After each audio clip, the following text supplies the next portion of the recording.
So if someone gave you $2 million, would you know what you wanted to buy? I had a mentoring catch up with a client today, great guy, a military veteran, and I asked him that question, but framed a different way. I said, mate, where do you want to live in 5 years' time? What do you want to do? How do you want your business to look, etc., etc.? He goes, I don't know, I really don't know. I said, are you serious? I said, what happens if someone turns up at your house today and said, here's $2 million and you've got till 3 p.m. this afternoon to go and buy your dream house? Where would you go? He goes, I've got no idea.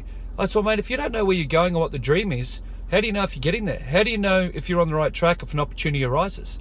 So ask yourself that question. Do you have your dreams, set goals, destinations, whatever you want to call them, set out? I know exactly where I'd go, what house I'd buy, what suburb. I even know what houses are around there at the moment. Someone said there's $4 million, you've got to buy two, and they've got to be in different areas. I know where that is.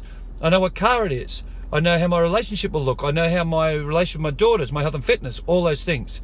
You've got to know what you are striving for or fighting for if you're going to get the result.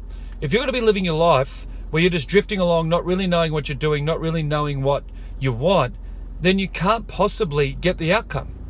You really need to know where you're headed so you know if you're making the right choices. If you're just drifting along in your life mindlessly hoping that things are going to pan out and one day someone's going to turn up and magically you're going to have the magic pill and be happy as Larry, it's not going to happen. You've got to know who you are, where you're headed to, what your life looks like in a year, in 5 years, in 10 years, the person you want to be. I'm not a big one for goal setting, but essentially it's about knowing what your life looks like. So you're then driving towards that thing. If you're just sitting waiting for the shit to happen, how do you know what happens?